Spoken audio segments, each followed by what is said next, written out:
सलाम, नमस्ते, हेलो, केम छो। स्वागत है आप सभी का आपके अपने परिवार बैंकपुर बाय एग्जामपुर पर। दोस्तों, तो आपके लिए यहाँ पर हम लोग लेके आ चुके हैं आपकी बेस्ट 200+ सीरीज, जिसने आपको 6 मंथ करेंट अफेयर के सारे करंट अफेयर इंपॉर्टेंट वाले मिलते हैं, जो केवल महत्वपूर्ण खबरें हैं केवल वही मिलती हैं, और जिसका हम लोग क्विक रिवीजन हम लोग बहुत तेजी से कर रहे हैं, क्योंकि 22 नवंबर को आपके एग्जामिनेशन है दोस्तों। तो बहुत कम दिन बचा है। हम लोग यहाँ से धीरे धीरे वार्म अप करते हुए अब आपके त्यौहार भी बीत चुके हैं और बिल्कुल अब स्पीड पकड़ लेनी है। यहाँ से अब हम लोग को स्पीड पकड़ लेनी है दोस्तों। तो भैया ज़्यादा आप लोगों का हम लोग टाइम नहीं लेंगे, क्योंकि भैया आपके पास टाइम भी कम है और तैयारी बहुत ज़्यादा करनी है। तो भाई फटाफट से इस लिंक को एक काम करिए, शेयर कर दीजिए और सभी अपने दोस्तों को बुला लीजिए, सभी को बता दीजिए भाई पीयूष सर यहाँ पढ़ा रहे हैं, पीयूष सर यहाँ बैंकपुर बाय एग्जामपुर पर पढ़ा रहे हैं। ये बात भी आप जो है पूरी दुनिया को बता दीजिए। दोस्तों, शुरू करते हैं आज की रिवीजन क्लास। उस व्यक्ति का नाम बताइए जिसे रामनाथ कोविंद जी का नया सचिव नियुक्त किया गया है। नया सचिव नियुक्त किया गया है दोस्तों, कपिल देव त्रिपाठी जी को नियुक्त किया गया है। रैपिड फायर खेलेंगे दोस्तों, ज़्यादा से ज़्यादा क्वेश्चन कवर करने की कोशिश करेंगे, तो बातें थोड़ी कम होंगी, क्वेश्चन थोड़े ज़्यादा होंगे। उस एयरलाइंस कंपनी का नाम बताइए जिसने कोविड-19 के बीच अनिवार्य रूप से ले जाने के लिए भारत की पहली कार्गो ऑन सीट फ्लाइट शुरू की दोस्तों।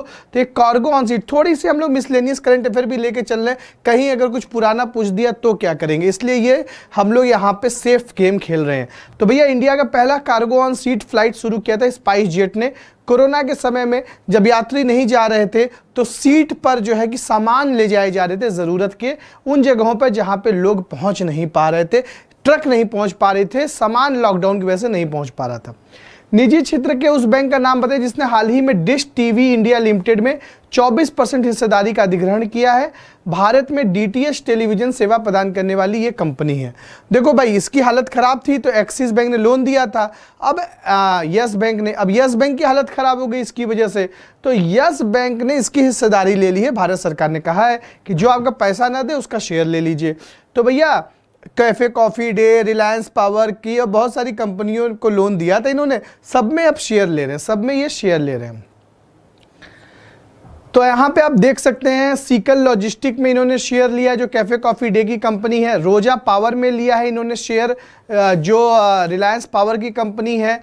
तो यहाँ पे आप समझ सकते हैं ट्यूलिप स्टार होटल में इन्होंने लिया, कॉक्स एंड किंग्स में लिया। भैया बहुत सारे अच्छी कंपनियों को इन्होंने लोन दिया, सब डूब गई, इसकी वजह से यस बैंक डूब गया। तो भैया इसलिए यहाँ पे ये फैसला लिया गया है। सरकार ने सोवरेन गोल्ड बॉन्ड योजना की एक नई श्रृंखला शुरू की है जिसका नाम सोवरेन गोल्ड बॉन्ड 2020-21 रखा गया है। नई योजना की ब्याज दर क्या है दोस्तों? नई योजना की ब्याज दर क्या है? तो याद रखिएगा दोस्तों कि जो गोल्ड बॉन्ड है ना, ये गोल्ड जो खरीदना चाहते हैं वो गोल्ड ना खरीदें, क्योंकि इससे देश की अर्थव्यवस्था पे असर पड़ता है, विदेश से आता है। तो बॉन्ड खरीद ले दोस्तों, तो एडिशनल 2.5% दे देगी सरकार। गोल्ड लोन तो गोल्ड तो आपको गोल्ड का रेट तो मिलेगा, एडिशनल 2.5% भी आपको मिल जाएगा। तो बिल्कुल दोस्तों, यहाँ पर मिनिमम 1 ग्राम आप ले सकते हैं और मैक्सिमम 4 किलो ले सकते हैं। अगर आप कोई फॉर्म है, ऑर्गेनाइजेशन है, तो आप 20 किलो तक ले सकते हैं मैक्सिमम इस बॉन्ड से। राज्य के स्वामित्व वाली बीएसएनएल ने, यानी कि भैया सरकारी कंपनी बीएसएनएल ने किस बैंक के साथ भागीदारी में यूपीआई आधारित भुगतान मंच भारत इंस्टा पे लॉन्च किया? भारत इंस्टा पे बीएसएनएल ने किसके साथ मिलकर लॉन्च किया? एसबीआई के साथ मिलकर लॉन्च किया है दोस्तों, है ना। निम्नलिखित में से किस दूरसंचार कंपनी ने रिचार्ज साथी के लिए पेटीएम के साथ करार किया है? तो वोडाफोन आइडिया ने किया है दोस्तों। Aditya Birla idea payment bank को लाइसेंस रद्द कर दिया गया है आरबीआई के द्वारा, ये भी याद रखिएगा, ठीक है। निजी क्षेत्र के ऋणदाता एक्सिस बैंक ने किस इंश्योरेंस में अतिरिक्त 29% हिस्सेदारी का अधिग्रहण किया है जिसकी अनुमानित कीमत 1592 करोड़ रुपए है? तो बिल्कुल यहाँ पे एक्सिस बैंक ने भी भैया किसी इंश्योरेंस में हिस्सेदारी ली है, तो वो ली है मैक्स लाइफ इंश्योरेंस में। मैक्स लाइफ इंश्योरेंस में ली है, ये मत भूलिएगा। मैक्स लाइफ इंश्योरेंस बैंक का इंश्योरेंस टाइप किसके साथ किया? यस बैंक के साथ। लेकिन अधिग्रहण किसने किया है? एक्सिस बैंक ने किया है। ठीक है, अभी भारतीय एक्सा का अधिग्रहण किसने किया है? भारतीय एक्सा का विलय किसमें हुआ? आईसीसी लुम्बार्ड जनरल इंश्योरेंस में हुआ है। ये बहुत इंपॉर्टेंट है, क्योंकि मैं जो मुंह से बताता हूँ वो ज़्यादा इंपॉर्टेंट होता है, जो न्यूज़ से जो मुझे बात याद आती है वो ज़्यादा इंपॉर्टेंट होती है। इस बात का ध्यान ज़रा रखिएगा कि मेरे मुंह से निकले हुए अल्फाज जो है वो बहुत इंपॉर्टेंट है। किस राज्य ने शहरी क्षेत्रों में रहने वालों को कम से कम 120 दिनों के रोजगार की गारंटी देने वाला कार्यक्रम शुरू करने का निर्णय लिया है? तो यहाँ पे आपको बताना है कि 120 दिनों के रोजगार की गारंटी देने वाला कार्यक्रम शुरू करने का निर्णय जो है हिमाचल प्रदेश ने लिया। किसने लिया है दोस्तों? हिमाचल प्रदेश ने लिया। उस व्यक्ति का नाम बताइए जिसे पीएनबी हाउसिंग फाइनेंस लिमिटेड के प्रबंध निदेशक और मुख्य कार्यकारी अधिकारी के रूप में नियुक्त किया गया है। तो भैया यहाँ पे पीएनबी हाउसिंग फाइनेंस लिमिटेड के प्रबंध निदेशक और मुख्य कार्यकारी अधिकारी के रूप में किसे नियुक्त किया गया है? तो हरदयाल प्रसाद को नियुक्त किया गया। हरदयाल प्रसाद को नियुक्त किया गया। उस व्यक्ति का नाम बताइए जिसे नए आर्थिक मामलों के सचिव के रूप में नामित किया गया है। तो भैया नए आर्थिक मामलों के सचिव के रूप में किसे नामित किया गया है? तरुण बजाज जी को नामित किया गया। अजय भूषण पांडे जी वित्त सचिव है। अजय भूषण पांडे जी क्या है दोस्तों? वित्त सचिव है।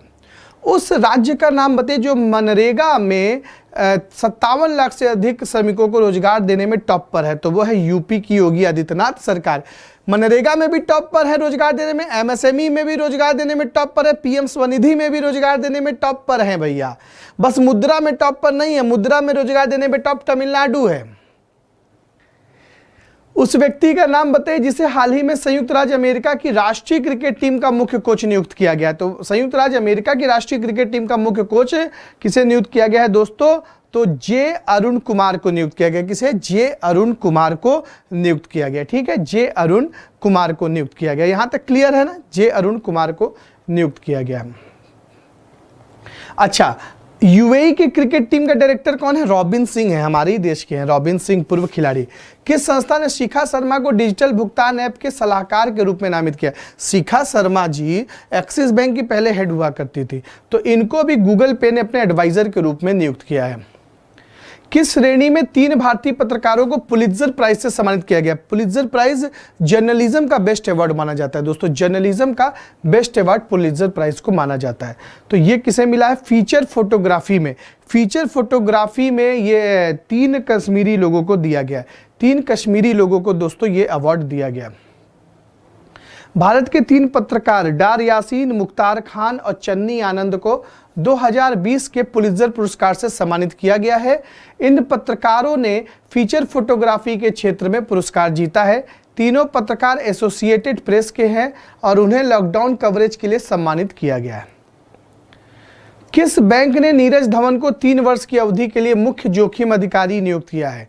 नीरज धवन को 3 वर्ष की अवधि के लिए मुख्य जोखिम अधिकारी से नियुक्त किया गया है। यस बैंक के ये सीआरओ बने हैं।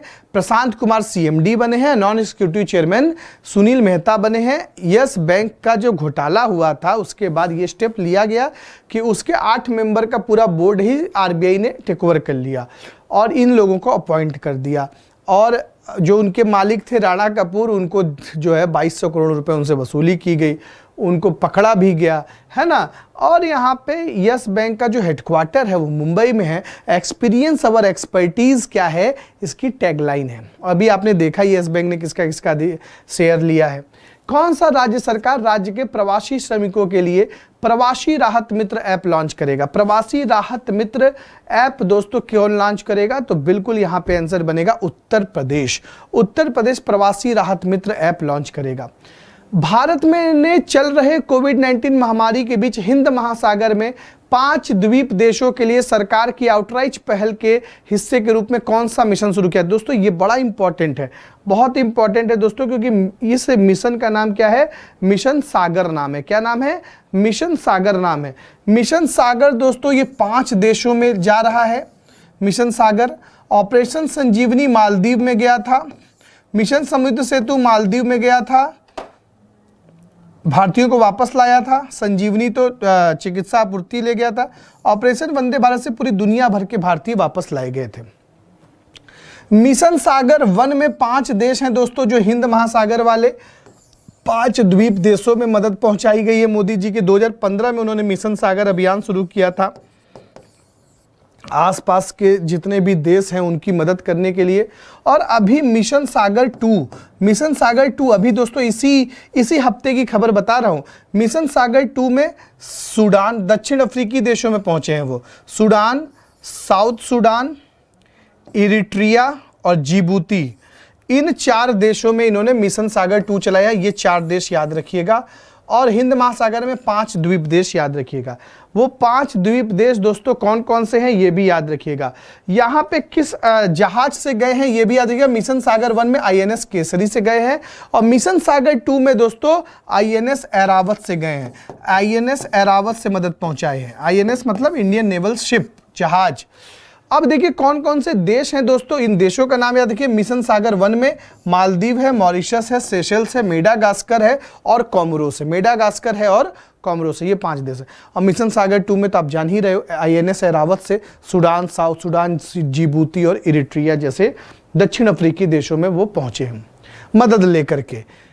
सुप्रीम कोर्ट की एक बेंच ने फैसला दिया है कि सरफेसी एक्ट 2002 के प्रावधान अब भारत के सभी कोऑपरेटिव बैंकों पर लागू होंगे।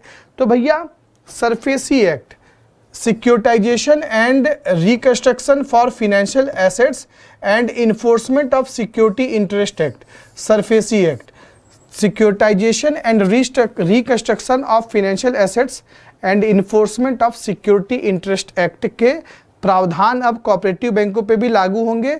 ये सुप्रीम कोर्ट ने आदेश क्यों दिया है? क्योंकि बैंकिंग रेगुलेशन एक्ट में जो संशोधन हुआ उसके बाद कोऑपरेटिव बैंक भी कॉमर्शियल बैंकों की तरह अब RBI के अंडर में आ गए, तो सरफेसी भी इस पर लागू होगा ही। सरफेसी एक्ट क्या है दोस्तों, ये बात जान लीजिए कि सरफेसी एक्ट है कि भारत में जितने भी डिफॉल्टर हैं उनसे निपटने के लिए बैंकों को ये स्पेशल अधिकार इस कानून से 2002 में अटल जी ने दिलवाया था कि बैंक जो है अपने डिफॉल्टर की प्रॉपर्टी को सिक्योरिटाइज कर सकता है, उस पर कुछ भी बनवा सकता है और ऐसा करने के लिए इन्फोर्समेंट दे सकता है, किसी और को भी दे सकता है। 60 दिन की नोटिस देगा दोस्तों और नीलाम कर देगा। 60 दिन की नोटिस देके नीलाम कर सकता है बिना कोर्ट में गए, बिना कोर्ट से बात किए, बिना कोर्ट से अप्रूवल लिए। ठीक है। सरफेसी एक्ट किन 3 लोगों पे लागू नहीं होता? जिनका 1 लाख से कम का लोन है, गरीब लोग हैं, एग्रीकल्चर लैंड है, किसान की जमीन है दूसरा, और तीसरा जो है जो 80% पैसा दे चुके हैं उन पे सरफेसी एक्ट लागू नहीं होता है दोस्तों। उस व्यक्ति का नाम बताइए जिनका कार्यकाल अंतर्राष्ट्रीय हॉकी महासंघ FIH ने इसके अध्यक्ष के रूप में 2021 तक बढ़ा दिया है। तो FIH दोस्तों एक इंटरनेशनल हॉकी फेडरेशन है, एक इंटरनेशनल हॉकी फेडरेशन है। तो इसके अध्यक्ष के रूप में नरेंद्र बत्रा को चुना गया है, जिसका हेडक्वार्टर कहाँ पे आपको पता है? FIH का हेडक्वार्टर कहाँ है? लॉजेन में है, स्विट्जरलैंड में। लॉजेन कहाँ पे है दोस्तों? स्विट्जरलैंड में हम, है ना। वैसे भारत के जो हॉकी महासंघ है उसके अध्यक्ष कौन है? वो है ज्ञानेंद्रो निंगोबन। ठीक है। अच्छा, लॉसेन स्विट्जरलैंड में इंटरनेशनल ओलंपिक कमेटी का भी हेडक्वार्टर है। Narendra Batra international Olympic committee के मेंबर भी हैं इस समय, यहाँ के मेंबर हैं और FIH के हेड हैं। पहले हॉकी इंडिया के हेड हुआ करते थे। उस व्यक्ति का नाम बताइए जो Marylebone cricket club, Marylebone cricket club के अध्यक्ष के रूप में अक्टूबर 2021 से अपना कार्यकाल आरंभ करेंगे। अभी नहीं, अभी अक्टूबर 2021 अगले साल से। तो उनका नाम है दोस्तों क्लेयर कोन्नोर। क्लेयर कोन्नोर जो है इतने साल पुराना, 233 साल पुराना ये क्रिकेट क्लब है। इंग्लैंड से ही तो क्रिकेट शुरू हुआ है, तो वहां पे कभी आज तक कोई महिला नहीं बनी थी, तो क्लेयर कोन्नोर बने। इसके पहले भी इन्होंने एक इतिहास बनाया था, कोई एशियन मूल का अश्वेत व्यक्ति आज तक कोई वहां का हेड नहीं बना था। वो भी अभी इस समय कुमार संकारा है। अक्टूबर 2021 तक कुमार संकारा ही रहेंगे। ये श्रीलंका के विकेट कीपर, बल्लेबाज और कैप्टन भी रह चुके हैं। ये क्लेयर कोन्नोर है जो अगले साल बनेंगी, अगले साल। न्यू डेवलपमेंट बैंक के उपाध्यक्ष और मुख्य जोखिम अधिकारी के रूप में किसे नियुक्त किया गया है दोस्तों? तो एशियन न्यू डेवलपमेंट बैंक के जो वाइस प्रेसिडेंट है वो कौन है? वो है अनिल किशोर। कौन है? अनिल किशोर। TS तिरुमूर्ति यूनाइटेड नेशन में भारत के प्रतिनिधि हैं। Ashok Lavasa Asian development bank के वाइस प्रेसिडेंट हैं और गीता गोपीनाथ IMF की जो है कि चीफ इकोनॉमिस्ट हैं और अंशुला कांत वर्ल्ड बैंक की CFO हैं। बलबीर सिंह सीनियर का हाल ही में निधन हो गया। वह निम्न में से किससे संबंधित थे दोस्तों? तो बलबीर सिंह सीनियर हॉकी से रिलेटेड थे। 48, 52 और 56 का ओलंपिक इन्होंने जिताया था। 52 में हेलसिंकी में जो उनका फाइनल में सबसे ज़्यादा गोल मारने का रिकॉर्ड है हेलसिंकी ओलंपिक में, वो आज तक कोई नहीं तोड़ पाया। बलबीर सिंह सीनियर किससे रिलेटेड है? हॉकी से रिलेटेड है। ठीक है, अगर मेजर ध्यानचंद जी ने 3 ओलंपिक दिलाया है, 38, 42 और 56 वाला, तो इन्होंने भी दिलाया 48, 52 और 56 वाला। उन्होंने 38, 42 और 46 वाला दिलाया था, इन्होंने 48, 52 और 56, यानी कि बस यहाँ 3, यहाँ 4, यहाँ 4 है ना, बस सिंपल। किस राज्य ने कोविड-19 महामारी के बीच राज्य में ग्रामीण अर्थव्यवस्था को प्रोत्साहित करने के लिए राजीव गांधी किसान न्याय योजना शुरू की है? राजीव गांधी किसान न्याय योजना किसने शुरू की है दोस्तों? ग्रामीण अर्थव्यवस्था को प्रोत्साहित करने के लिए छत्तीसगढ़ ने शुरू की है। राजीव गांधी किसान न्याय योजना के तहत राज्य के 19 लाख किसानों को इस वर्ष 5,750 करोड़ रुपए दिए जाएंगे। इसके अंतर्गत धान की खेती के लिए किसानों को प्रति एकड़ 10,000 रुपए तथा गन्ना की खेती के लिए प्रति एकड़ 13,000 रुपए की दर से भुगतान किया जाएगा। निजी क्षेत्र के उस बैंक का नाम बताइए जो भारत में पहला बैंक बन गया है जो अपने ग्राहकों की वीडियो केवाईसी सुविधा के लिए डिजिटल बैंकिंग प्लेटफॉर्म पर बचत खाता खोलने वाले ग्राहकों के लिए सुविधा प्रदान करता है। तो बिल्कुल यहां पे आंसर बनेगा कोटक महिंद्रा बैंक, कोटक महिंद्रा बैंक। ठीक है दोस्तों, तो यहां पे हम लोग आगे बढ़ते हैं। उस पूर्व राष्ट्रमंडल स्वर्ण पदक विजेता भारतीय मुक्केबाज का नाम बताइए जिनको नाडा ने अपने अनुशासन पैनल में फिर से शामिल कर लिया है। तो उनका नाम दोस्तों यहां पर क्या है? नाडा के अनुशासन पैनल में जिन्हें फिर से शामिल किया गया है, इनका नाम है मुक्केबाज अखिल कुमार। मुक्केबाज अखिल कुमार नाम है। क्या नाम है? मुक्केबाज अखिल कुमार। क्लियर है? चलिए, बहुत बढ़िया। उस व्यक्ति का नाम बताइए जिन्हें केंद्रीय मंत्रिमंडल की नियुक्ति समिति में नाबार्ड के अध्यक्ष के रूप में नियुक्त किया गया। नाबार्ड के हेड के रूप में नियुक्त किया गया है दोस्तों डॉक्टर GR चिंताला को। डॉक्टर गोविंद राजू चिंताला को अभी कौन सा अवार्ड दिया गया, क्या आप बता सकते हैं? डॉक्टर रामनैनी फाउंडेशन द्वारा विशिष्ट पुरस्कार दिया गया है। साजी केवी और PVS सूर्यकुमार डिप्टी MD भी चुने गए हैं। हर्ष कुमार भनवाला पहले चेयरमैन इसके हुआ करते थे, अब ये हो गए हैं। बी शिवरमन कमेटी के रिकमेंडेशन पर 12 जुलाई 1982 को आता है नाबार्ड अस्तित्व में, जिसका हेडक्वार्टर कहाँ पे है? मुंबई में। जिसका हेडक्वार्टर कहाँ पे है दोस्तों? मुंबई में। रक्षा मंत्री ने किस राज्य में 80 किलोमीटर लंबी नई सड़क का उद्घाटन किया है जो वास्तविक नियंत्रण रेखा LAC के करीब है और लिपुलेख दर्रे के माध्यम से कैलाश मानसरोवर यात्रा के लिए एक नया मार्ग खोलती है? दोस्तों ये 80 किलोमीटर लंबा रास्ता जो है भारत से होकर गुजरेगा। पहले ये चाइना से होकर हमें कैलाश मानसरोवर यात्रा जानी पड़ती थी, अब 80% रास्ता हमारे भारत से होकर गुजरेगा। चाइना और नेपाल को इससे दिक्कत हो गई, दोनों ने विवाद पैदा किया। दोनों ने कहा ये तो नेपाल का है, चाइना ने चढ़ाया नेपाल को, उन्होंने बोला ये लिपुलेख दर्रा हमारा है, ये काला पानी वाला एरिया हमारा है जहां पुल बना है। पुल बन गया, सब हो गया, तब नेपाल लगा सोचने की अब ये हम रख लें, क्योंकि भैया उनके व्यापार को असर हो गया ना कैलाश मानसरोवर, और चीन ने भी बढ़ावा दिया कि भैया इनको मना करो। तो ये उत्तराखंड में है, राज्य में ये विवाद। उत्तराखंड में चीन, नेपाल और भारत का ये बॉर्डर है। हाल ही में आंध्र प्रदेश के विशाखापट्टनम में LG पॉलीमर प्लांट निम्नलिखित में से किस गैस से लीक हुआ? दोस्तों तो स्टाइरीन गैस से लीक हुआ था वहां पे, जिसमें कई लोगों को बेहोश हो गए। ऐसे ही 1984 में भोपाल कांड हुआ था जिसमें मेथाइल आइसोसाइनेट गैस लीक हुआ था।